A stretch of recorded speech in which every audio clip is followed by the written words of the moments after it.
Good evening, class. I can't believe that this is the last week and the last video that we will be posting. For those of you who are graduating like I am, congratulations, and I will see you walking down the stage August 1st. So, this week we are discussing unions and its pros and cons.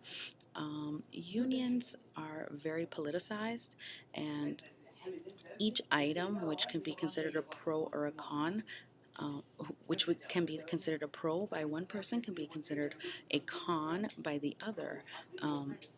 So this is what I believed from the readings and from my experiences. Although I have never been in a union or interacted with one, I have several friends that have given me their take on what it is like to be employed by an agency or a company which is unionized.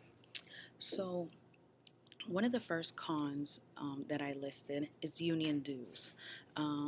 It's another benefit which payment has to be taken out of your paycheck. A lot of people don't sign up for benefits that are not fully covered by your employer. And a lot of people may look at that as a benefit, especially if they feel like they are not getting things out of the union that will improve their workplace environment.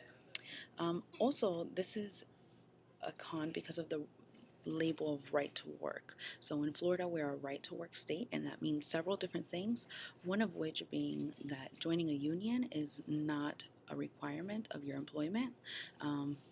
And they cannot force you to join the union. So that ties in with the dues, because then you have people who will choose not to join the union and not submit the dues, but are going to be reaping the benefits of it. I have a friend who has worked for AT&T as a salesperson for over 5 years now, since before I have known him, and he always likes to make jokes about how much he benefits from the union, but has never been to a meeting and has never contributed to it, but has received many raises and many additional benefits due to the bargaining that is done by the union. And AT&T is a very large company with a very powerful union. So that is one friend which I have spoken to about that. Another a positive of the unions is being able to affect change and produce workplace reform.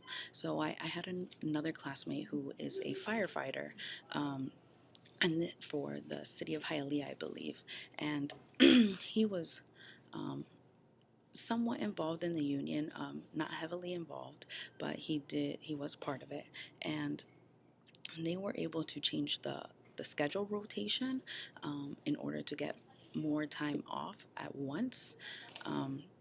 Firefighters work very long shifts, and that was something that was only achieved because of this union. And another pro is the ability of collective force during collective bargaining.